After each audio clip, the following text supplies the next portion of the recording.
And I figured that we would start out with you telling us a little bit about your career history, because we have lots of CEOs and entrepreneurs and venture capitalists come to speak to us, but we've never had a book publisher. And this is an incredibly important industry. Of course, most of us in this room are huge consumers of books and printed material, and now digital material. It'd be great to know how your career evolved and where you end up where you are now. Oh, great. Well, look, first of all, thanks for the opportunity. It's really great to come out here. It's my first time to Stanford, and we just had a very quick tour around the campus, so very impressive. I'm still perspiring a little bit, but let me, what I think is interesting about HarperCollins is I'm going to venture to guess that I may be the CEO of probably the oldest company that you've probably ever had in here in terms of entrepreneurial and engineering based. I mean, we're about 200 years old, so maybe we're older than all of the other companies that have come in to see you. So I'll have an interesting story to talk about later. But I got my undergraduate degrees are in physics and electrical engineering. So I didn't start out as an English major, and I didn't think I was going to be running a publishing company either.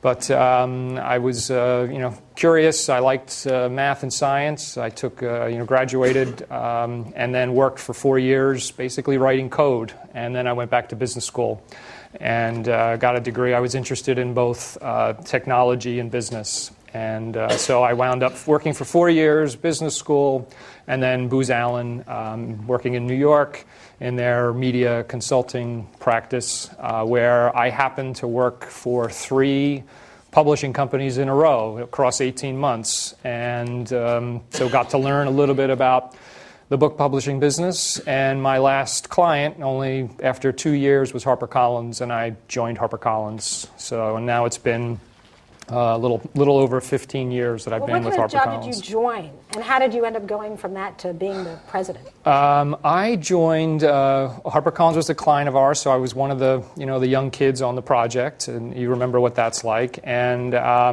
after the 3 or 4 month project, when our project of analysis and trying to figure out what to do with HarperCollins stopped, they decided to hire 2 of us instead of doing another consulting engagement with Booz Allen. They decided to hire 2 people, and I was one of them. And my first job, I think, I was a director of finance, which I'd never taken an accounting class ever. So there happened to be an opening, and they put me in that job. And then I kept moving from one role to another. And I would say just about every 2 to 3 years, I was in a different role, and I kept getting a little bit broader and broader set of experiences. And the big change for me was when I went, I think it was 2001, there was an opportunity to go run our HarperCollins business in Australia and New Zealand. And I'd had my wife and I had our 3rd child. He was 6 weeks old, and we all got on the plane and flew to Sydney, and we'd never been there before. And it was the best job I ever had. So we had 3.5 years there, and then I was asked to come back to New York. I said no. Then I was asked to come back again 6 months later, and I couldn't say no the second time, so I came back to New York. So I really moved around, usually on the business side. I'm not an editor, but I work with a lot of very creative people, and so I kind of think I bridge both the business and strategy and helping creative teams get the most out of what they can do.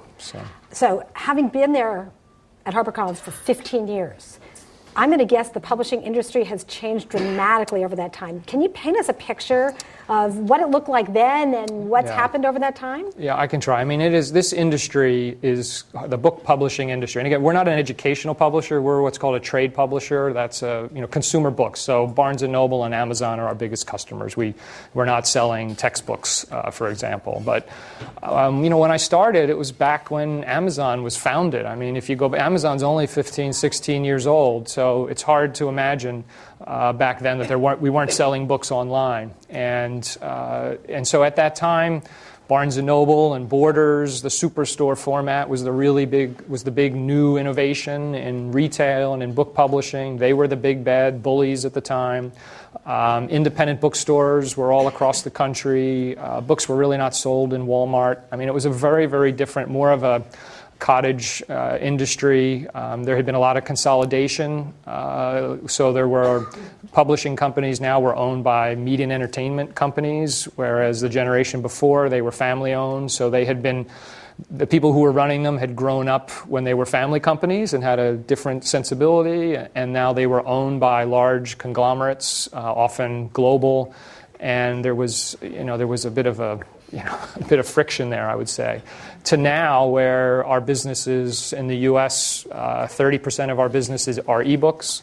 Online sales of books for us can be 20-25% of print, and our new customers are now Apple and Google and and Barnes & Noble and Amazon are also making that transition. So a fundamentally different business now. We're at the leading edge of technology and consumer devices. We're grappling with change. Our business model was underpinned by scale and logistics of physical goods, and now we're basically dealing with all of these new platforms and platform economics and everything that goes with that kind of business. So we're at a fascinating tipping point in our industry where a lot of the old rules maybe don't apply anymore, and we need to learn the new rules fast and then apply them. And so it's a very exciting time, but it's also a time of tremendous change, and in some corners of a big organization, that can lead to opportunities, but also anxiety in a big company.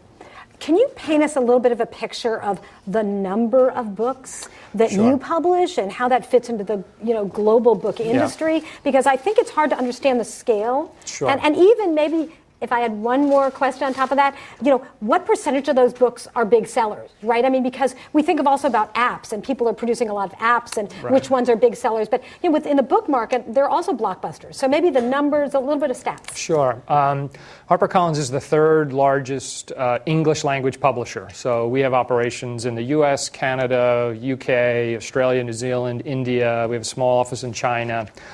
So we cover all of those English language markets, and we have teams, both creative teams, publishers, as well as sales, marketing, and distribution in all those markets. So what's interesting, in the old days, our business was very much country by country based, and now with digital, it's really become language based. So for those in the English language, we publish 3,000 new books per year. That's first editions. That's not a paperback of a second book, or I'm not counting an ebook separate from a print book. It's 3,000 new product launches a year, which is about 12 new product launches a day. It's unbelievable, the scale. And so we have an unbelievable process that brings all of these books to market and in the most efficient way. We do it now in print as well as in digital, and we have teams of people that are trying to position our authors' books in the best possible light. Whether it's working through B2B channels and working with the buyers of bricks and mortar bookstores, and now going directly to social media sites, whether it's Facebook and Twitter. So a tremendous amount of volume goes through, and what we do is a lot of our value is we own the copyright in the books, and books will sell, good books will sell for decades. And so we build up this catalog. We have about 50,000, our catalog, print books is about 50,000 unique works in the English language. And then now our ebook catalog is getting up to around 40,000 copies. So we are an intellectual property business, and we try to sell bestsellers, but we also try to educate and inform.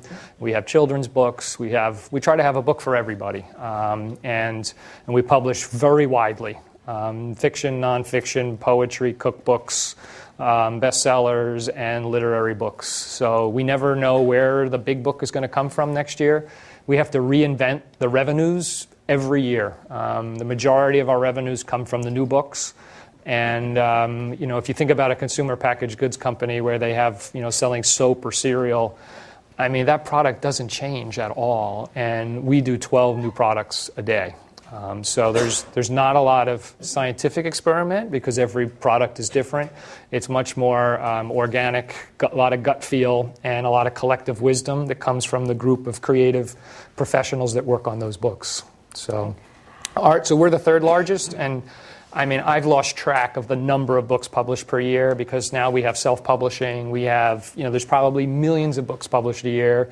I once, there was a stat a couple of years ago that said 20 million Americans write a novel every year.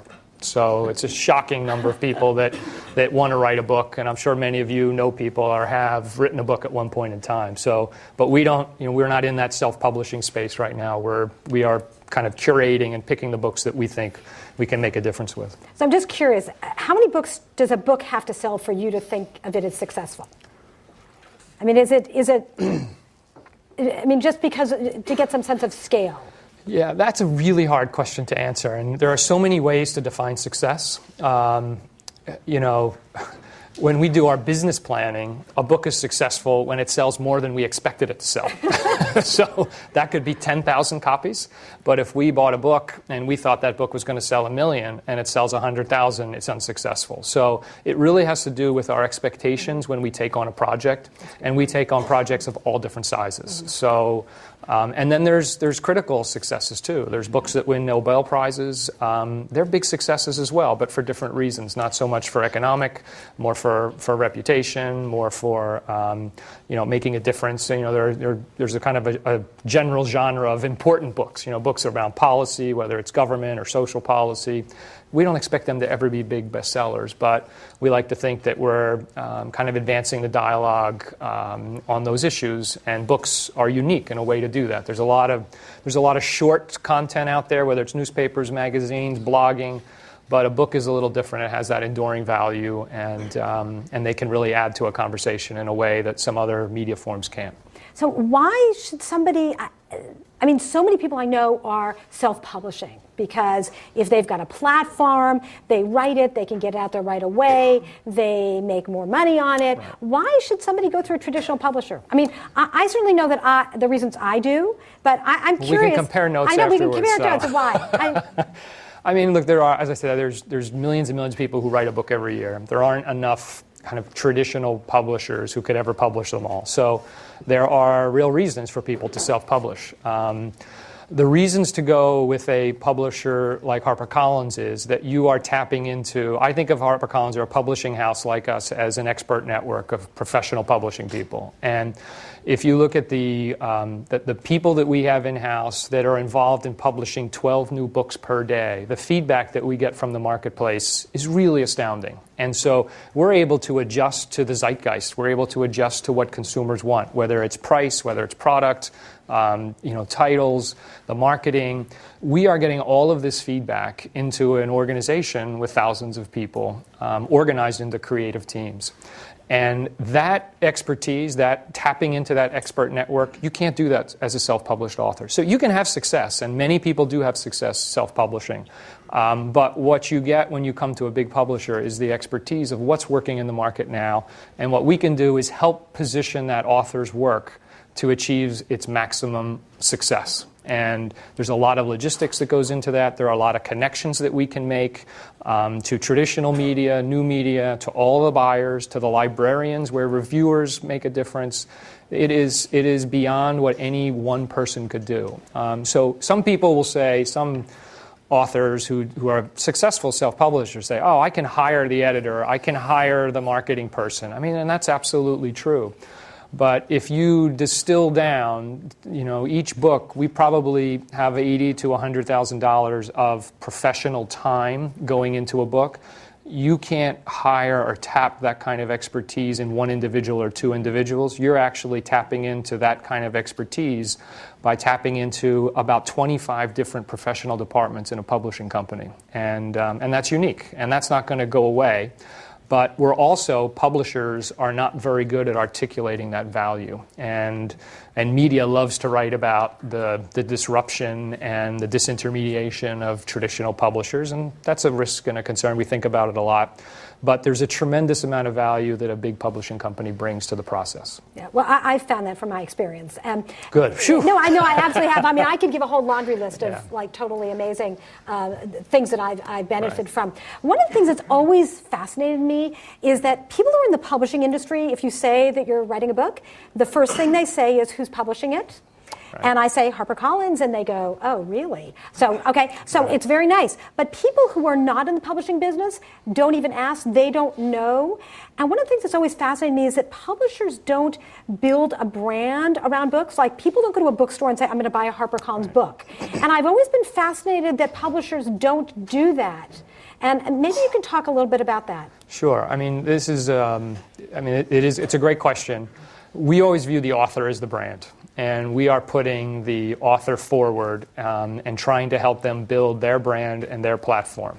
We can help them do that. The publisher's name does help, certainly when it comes to, maybe not with that consumer who's not in publishing, but when it comes to the reviewer, when it comes to the media, if you want to book, if you want to get on major media, or if you want to get reviewed in the newspaper, who's publishing it really matters. So our business traditionally has always been a B2B, a business-to-business kind of channel. So we work with the buyers, we work with the reviewers, we will market directly to consumers, but we don't have that direct consumer relationship. Now that may change as we go forward. I mean, the digital world that's developing around us creates a lot of new opportunities for us to reconsider that traditional practice. And there's a lot of debate and discussion within the publishing industry about exactly that issue.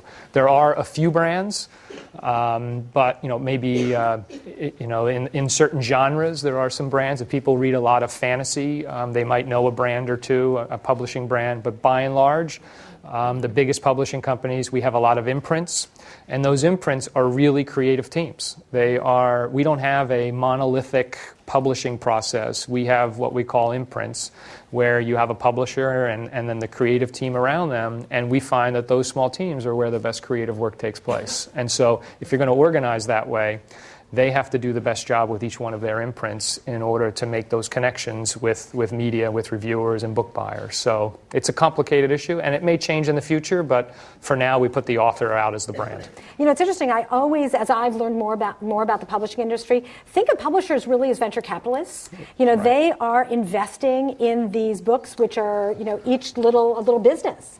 Yeah. Can you talk a little bit about those parallels? We absolutely are the bankers of this creative industry. We take the risk. A contract with an author is I think, a really elegant contract. The incentives for the publisher and the author are completely aligned in every way. And what we do as publishers is we have, we probably spend about $200 million a year signing authors every year. That's a lot of venture capital that goes into a cultural business, and we try to make the best bets that we can. Sometimes we don't even have a finished book. I mean, many times it's on an author's idea. It might be an outline. We are absolutely placing bets, and using our understanding of the marketplace and what's happening, what we think consumers are interested in. We're placing bets on authors that we think we can get behind. And as I said, the real success for us is when we do more than we expected. So we take those risks. We guarantee an author a certain amount of income so that they can write the book. They don't have to have a full-time job. In theory, when they work with a publishing company, we will finance them, and they'll get payments as they hit milestones through the writing process. And then we take all the risk and inventory and marketing, and we try to sell that book, and then we share proceeds with the author. So we are the venture capitalists. I mean, when you think about the role we play, it's the financing, and I don't think that's going away in the digital world. It's the editorial, helping shape and package the book for the best possible sales that you can get, and the marketing to actually deliver it. Those three capabilities are fundamentally not going to change as we go forward. How we do them, that may change with all of the new marketing vehicles that are out there. So let's drill down on that a little bit. I love the metaphor of the publisher as venture capitalists. We know that VCs get tons and tons of business plans every day, and we know that publishers get tons and tons of manuscripts every day. And I also know that in the VC industry, they're out there trolling, looking for deals that are not this, being mailed in. How are you finding these? Because I've gotten a little bit of a sense of how complicated this is to actually finding the authors that you want to work with. Right. So we have about, in New York, I would say, we have about 120 editors. And their job, they're focused on acquiring books. And a typical editor at a big publishing company might acquire 12 books a year. So kind of like one project a month that they're working on at different points in time. And they're working it. I mean, they have relationships with literary agents. They have relationships with producers. They might be involved in certain markets, whether it's politics or business, where they have a network where they are trying to identify people who have a great story to tell, if they have an innovative idea that we think could be a book. We're looking at all these different avenues. Now, you see a lot of bloggers turning into books. We published one of the most successful ones, Shit My Dad Says, was a blog that we pulled out and turned into a book and became a television show. There was another one of the most successful one is Pioneer Woman. There's a woman, if you know her, she has a television show now. We've done 2 books or 3 books with her. And so we have people looking everywhere to try to identify the next big thing. I mean, talking about venture capital, we do it in that cultural sense and trying to find books that can really find a marketplace. Yeah.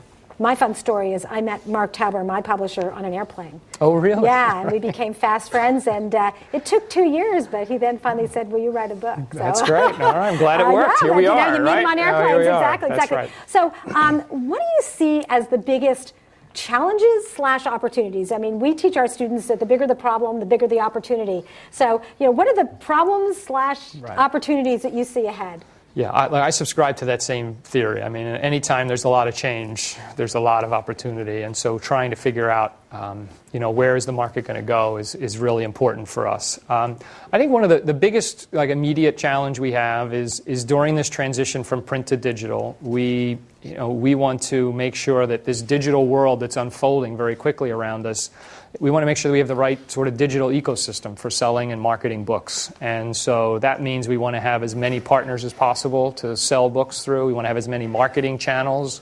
And we want to be able to offer to consumers the greatest possible choice in formats and price and in content that we can. So if you go back 3-4 years ago, there was really only one major ebook player, for example, and now we have 4, and I think we'll have 6, as time goes on. As I say, we'll have, Apple came into the business, and Google is finally organizing around their MyPlay platform. There are going to be, I think now, 4, 5, or 6 major distribution channels and partners for us in the ebook world. So building that, making sure we have the right ecosystem for the future is one of the top issues.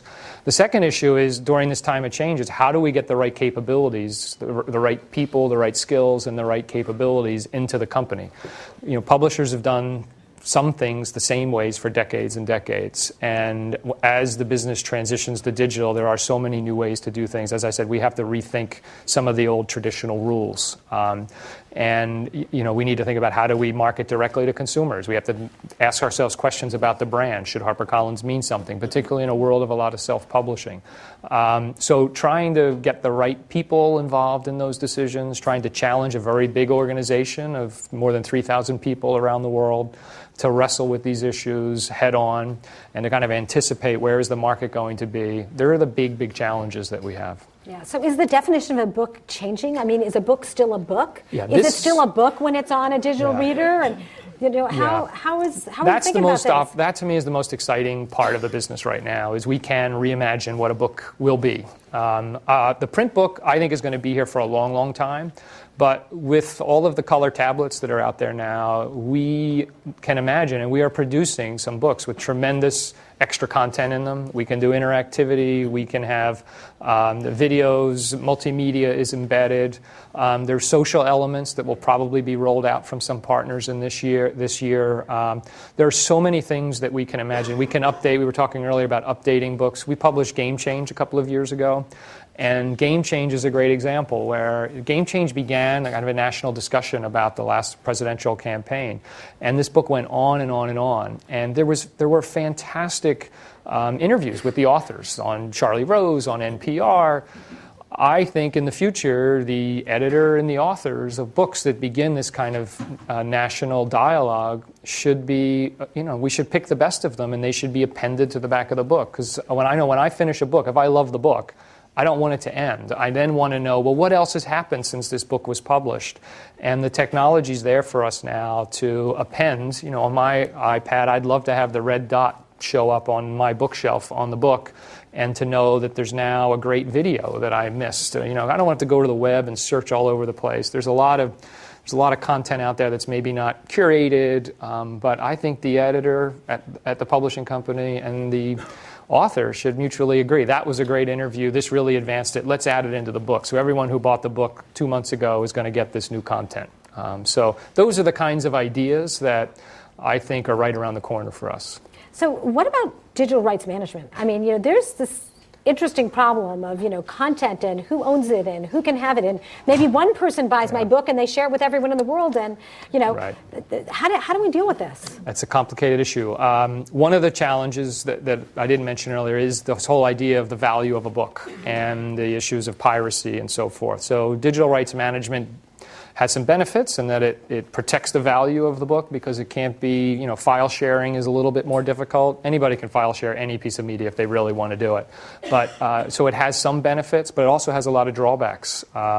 You can't move, if you bought a book from one platform, you can't move that book to another platform. And so a number of publishers, including us, are beginning to experiment with either light DRM or watermarking or removing it. And I think everyone's going to continue to test to see, is it better with DRM or without? And I don't know how the industry will evolve over time, but we're going to do the testing and then we'll make some decisions as we get some results. So, Amazon is the big elephant in the room, right, when we talk about book publishing. Yeah. I mean, they have changed the entire landscape. And how do you think of them? Do you love them? I mean, are they your best friends because they're this incredible distribution channel? What's the relationship? It's a complex relationship. I mean, it's, the term frenemy is a great term to kind of capture what business is like today. I mean, we've had the situation with Amazon where they're a very large distributor, they're also a publisher. We've had this in the past. I mean, Barnes & Noble was what Amazon is today 5-10 years ago. They were a publisher then too. So we've sort of been through this. But Amazon is a really terrific company. They have achieved amazing success in a very short amount of time. So they're a challenge. They're a challenge for us. We love working with them on some dimensions, and we do. And then there are other dimensions where we have to be very careful because they're so good at whatever they set their mind to do. So it's a very complex relationship, and we see that more and more in business today. We also, Google is another one. Google is an unbelievable company. They're helping people discover our books through search.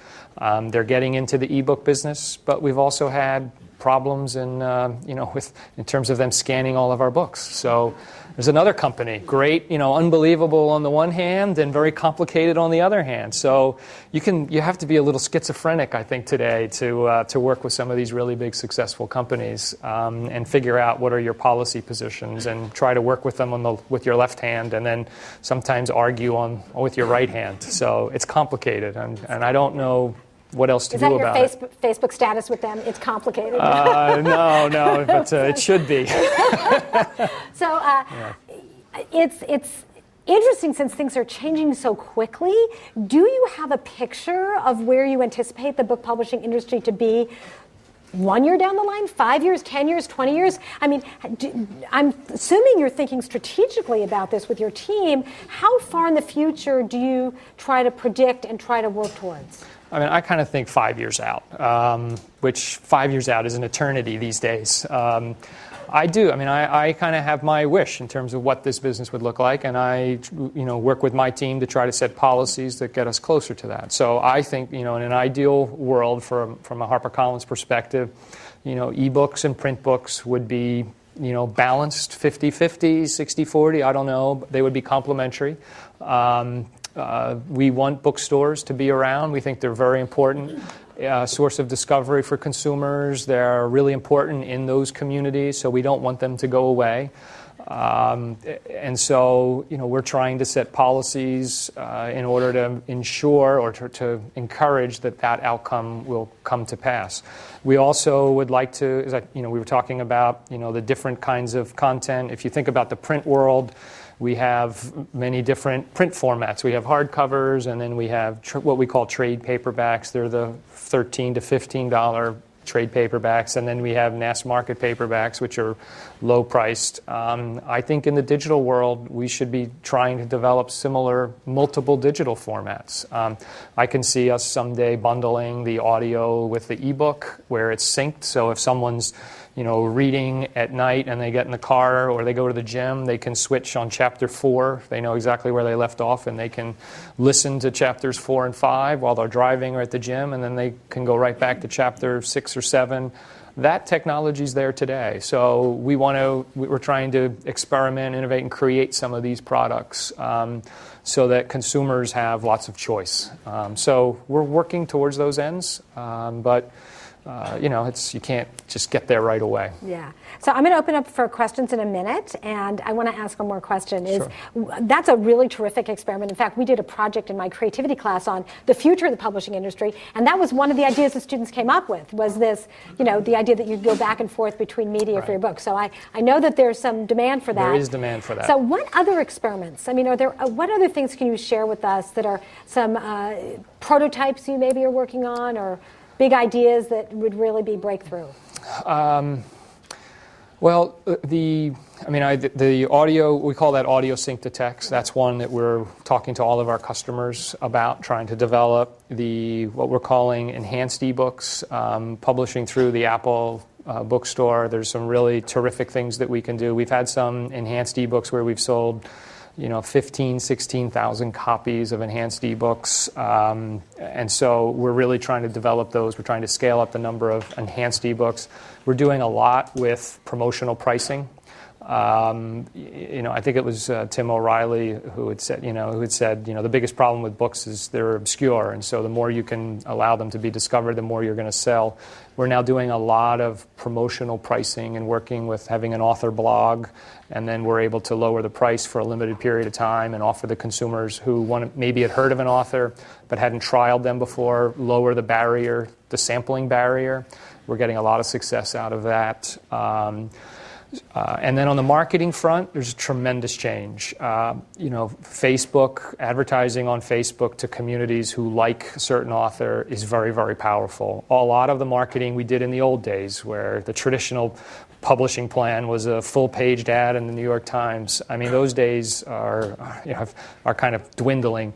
But the targeted advertising and social media, where we can measure the click streams and the open rates, we're getting much more sophisticated about how we spend our money, when to spend it. We now are doing a lot on the pre-order side, so even before books go on sale. The marketing campaigns now start a few months before the book is on sale. There are campaigns dedicated to trying to build pre-orders. If you build the pre-orders high enough, the minute that book goes on sale, you have a tremendous activity in the first week, which drives books up onto the New York Times bestseller list, that then has another viral effect after that. So all of these new social media, the tools going to the bloggers and blogging networks, we're learning quickly a whole new set of skills and channels that I think are going to be very beneficial. And this is where I think a big publishing company like HarperCollins that has 12 experiments going on per day is really going to be at the leading edge of finding out what's going to work and helping our authors reach their fullest potential with their audiences. So it's really on the product and marketing side that we're spending a lot. Another area, one example of trying to help booksellers, independent booksellers, is we did a deal. There's a company called Espresso, which has basically printing machines that go into the stores. And we did a deal where we put all of our catalog, our backlist titles in there, because we wanted every HarperCollins book to be available in a small independent bookstore. So even if they don't have room on the shelves because the store is small,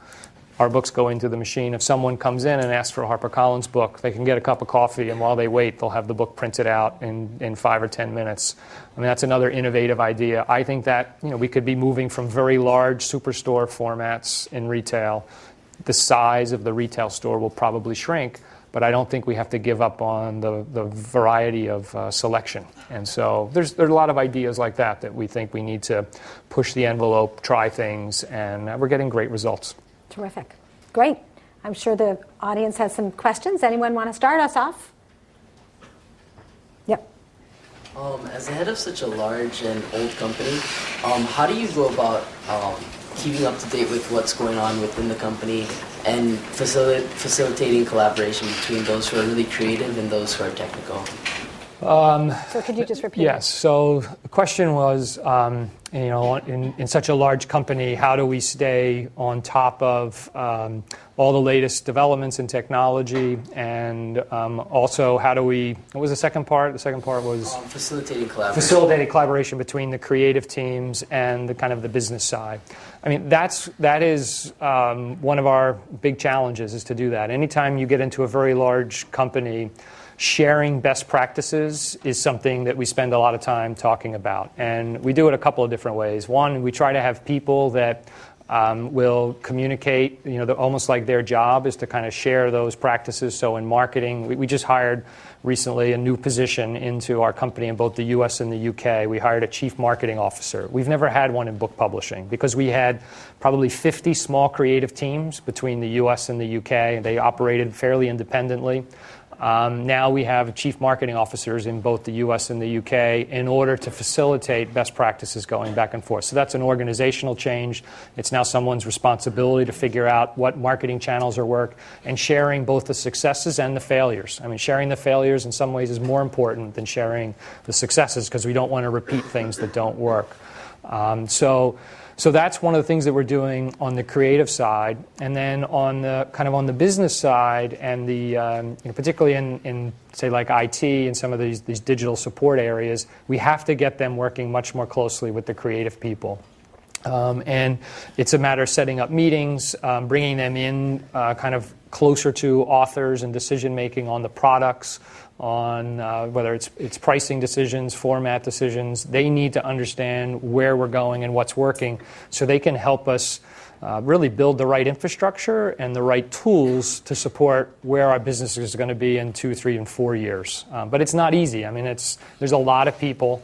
I'm out here, and one of the reasons I came out, besides coming here, was to see our team. We have 30 people in San Francisco, and it's great to come out and to just kind of have informal conversations about, what are you hearing, what's working, what's not.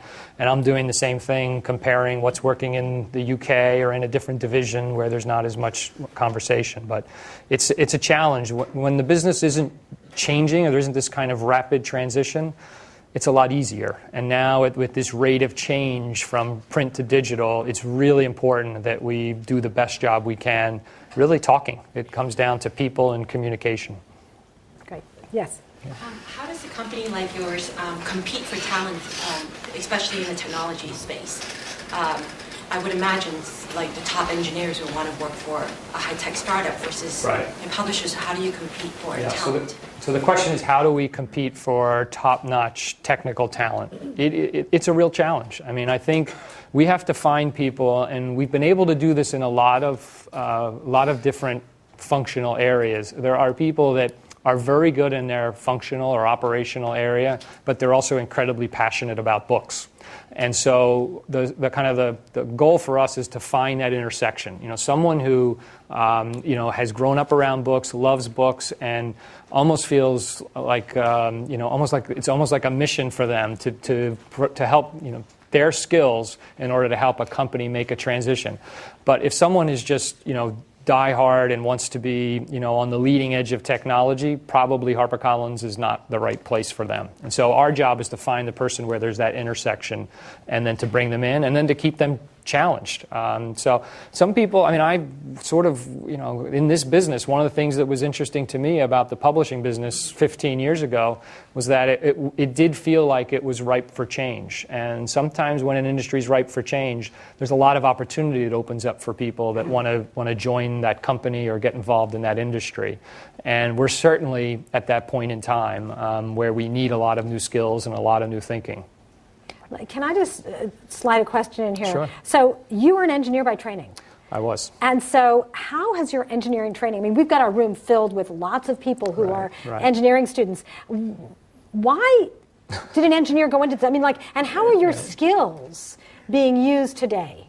I always tried to make decisions in education and in career that one, I had to be curious about something, and two, I wanted to do something that opened a door. And I've just kind of followed that path, and that's how I wound up here.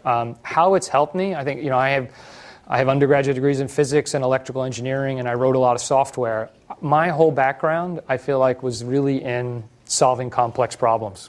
And I tell you, a company, a publishing company, any company is one big complex problem. So I love that part of the job. And I also find, working with creative people as well as business people and operations people, that kind of cross-section is fantastic. And so I think that's really how it helps me. But it's kind of training that I had a long time ago. But the problem solving, thinking about different things that we could do, thinking about now the people, because the more senior you get in an organization, the less you actually do the work. So it's really about asking the right questions and asking how are you thinking about solving this problem than it is of actually doing the problem solving yourself. Great, really good. Yes.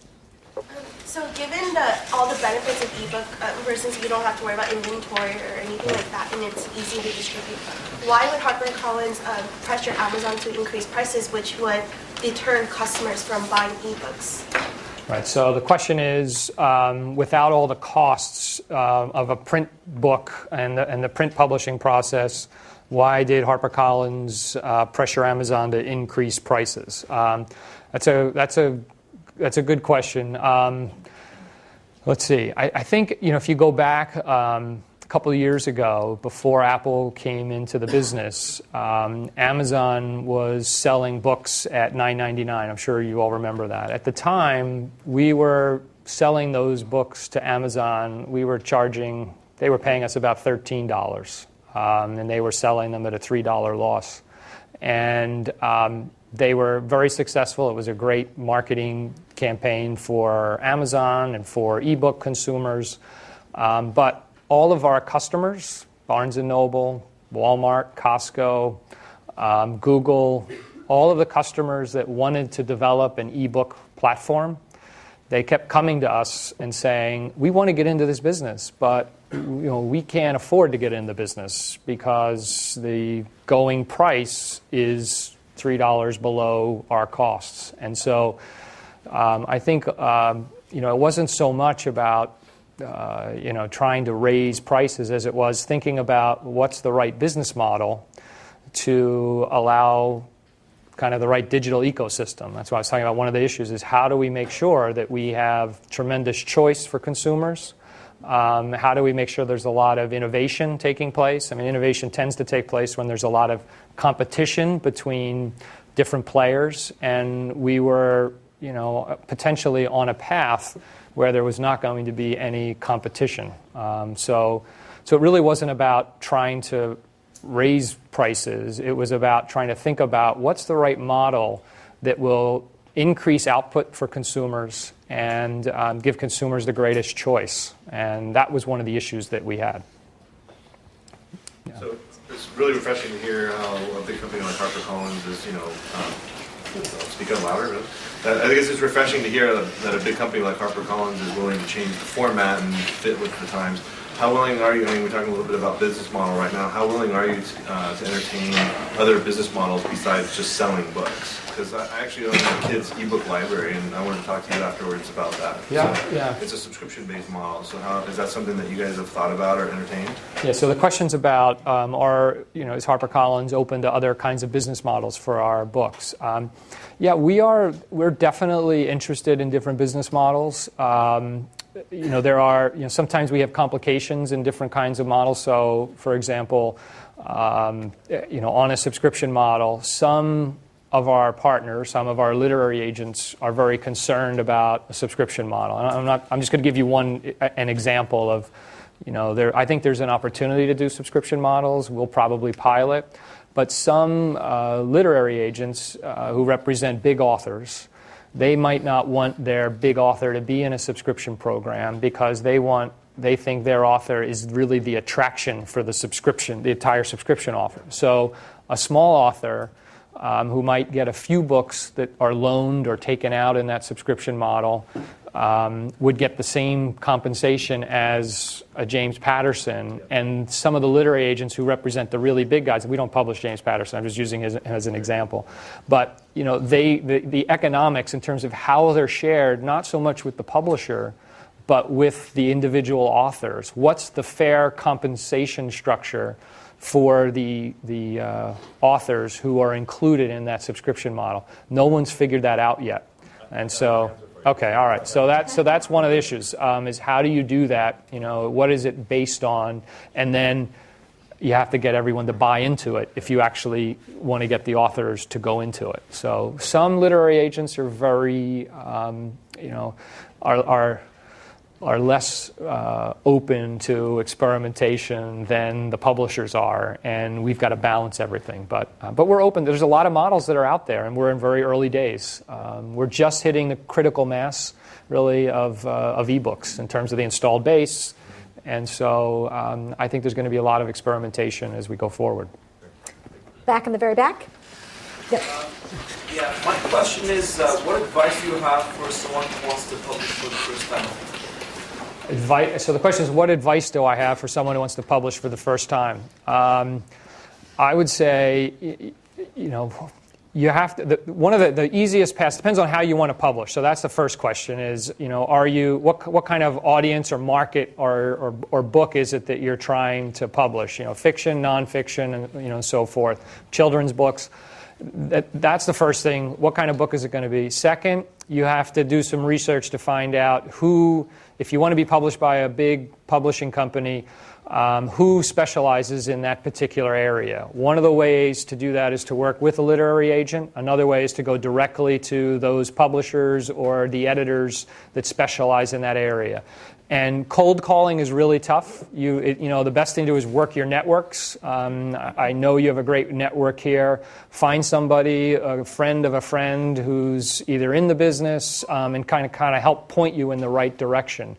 And be persistent. That's probably the single biggest thing is, there are so many stories of publishers turning down Harry Potter, turning down, Freakonomics, Dr. Seuss. So no one's perfect. It really takes, if you're trying to go to a big publisher, you have to find that editor that realizes the vision that you have. And that doesn't happen on the first call or the first coffee.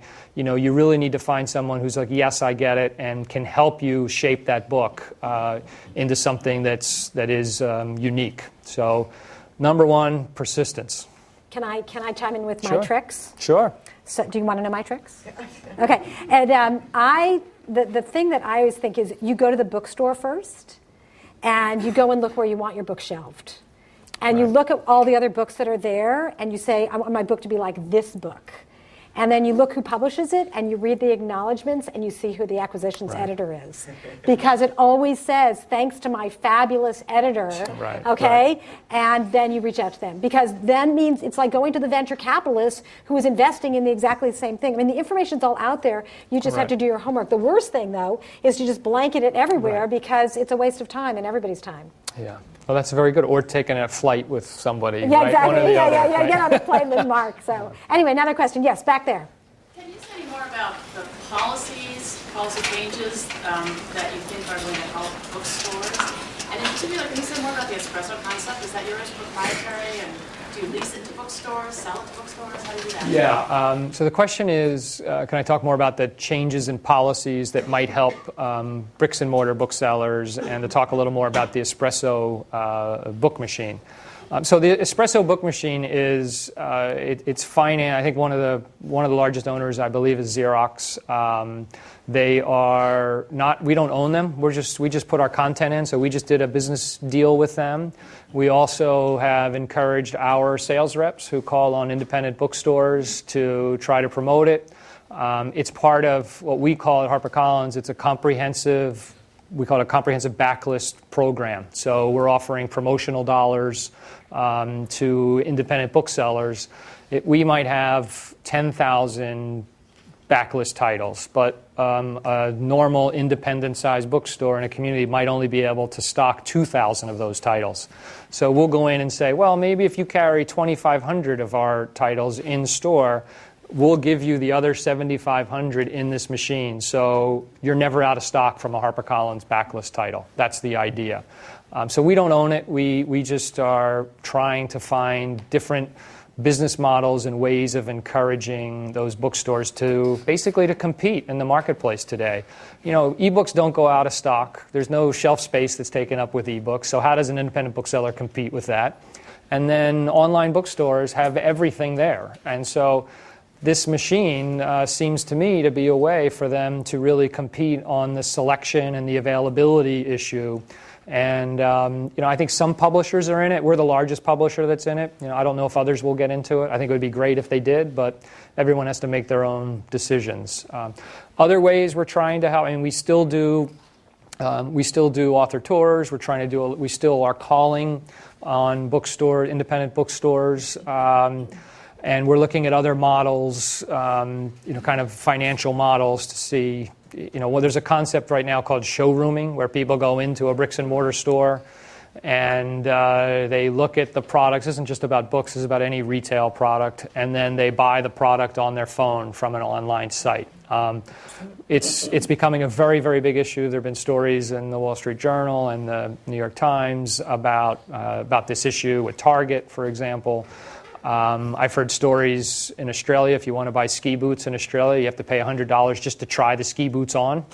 And then that counts towards the purchase of the ski boots, because everybody would go in, try them on, and then order them online. And so we're looking at new models of how do you justify, how do you compensate, how do you recognize the value that comes from having a retail partner in a physical space that pays rent, pays employees and experts to help introduce your products to customers. So we're kind of toying with that whole idea. And it's a bigger issue than just book publishing. So I can't say that I have any answers right now, but I think it's going to increasingly become an issue for all vendors who sell to both bricks and mortar retailers as well as online or through digital retailers. Yes, in the back, Michael. How do you figure out what's going to be good content, what's going to be a good book? Have you considered crowdsourcing it? So the question is, what do we consider to be good content or a good book, and have we considered crowdsourcing? We haven't really done any kind of official crowdsourcing, but the examples I gave earlier about looking at blogs. I mean, I guess that's a little bit of seeing what's out there and what works. Someone who has a good voice or is developing good content. It's not in book form. So what our editors do, part of their job, is to figure out, well, this is someone who has something unique to say. They have a unique story, and then the question is, but can it stand on its own as a book? And that leap is not a trivial leap. You really need to think about the other books that are out there. Can we get review coverage? Are we going to be able to get buyers? Are we going to get general media to help? Is that book going to last, or is it something that's very short? So there's a big gut instinct that comes in on the decision in terms of making a judgment on what is quality content. If there was some algorithm we could run against the content, I'd love to know about it. But I haven't seen anything just yet. We do use crowdsourcing from time to time, sometimes around jackets, around packaging. We've done it a few times where we have a book, take a commercial fiction writer. We might design 4 or 5 different jackets with a different look, maybe a different title or subtitle. And we'll put those out, and we'll do A/B testing, and we'll figure out, which one of these is going to register with different markets. So we'll use it more on the package than the actual entire narrative. I'm curious. I just want to ask a couple of quick questions to the audience, since we have this room full of all of these young people. How many of you have bought a book, like a physical book, in the last month? Okay, look at that. Wow. It looks like about very half of you. encouraging. How many of you bought a digital book? Okay, it looks like about the same. Okay, cool. I just was curious, whether we basically, had lost our audience. So people are still buying That's books. great. No, very happy to Okay, hear here's that. a question. Of all the books that you publish, can you estimate what percentage are ghostwritten or written in conjunction with someone else? Question. I think the question is, what percentage of all the books that we do are ghostwritten or written with collaborators? I would think it's pretty small. I would think it's probably in the, maybe 5%. Whether you're looking at a lot of the fiction, fiction is not ghostwritten at all, right? So, and then children's books, there's no ghost writing that goes on there. Nonfiction, There are collaborators that work on books for people who are very busy. I don't really know what it would, what exactly that number would be. But we'll work with an author. We'll work with them to get them the right coach, the right help. Depending on what the book is. We just want to get the best content and the best product that's out there. If that particular project requires it. So we're going to take one more question. Who has the most fascinating question? You do the most is yours the most fascinating question? Is yours the most fascinating question? Okay, you look. Okay, better be good. Okay. You mentioned that you suggest the authors what the price of the book should be, what's the title, how to change it. Do you also suggest what to write about? So the question is, do we suggest what to write about? Yes, our editors, that's sort of the editor's job, is to help them shape the book. So what should be included, what should not be included. Sometimes the manuscript is 20-30% too long, and a lot of times the editor's job is to say, don't add this, take this out. And sometimes you're missing this whole part of your story, and so they're recommending really elaborate a lot more on this particular theme or on these issues. So there's a lot of back and forth between the editor and the author in order to make the book as best as we think it can be. You can do a survey and find out that, let's say, 70% of the people wants to have this kind of main character, and wants the book to end in this way.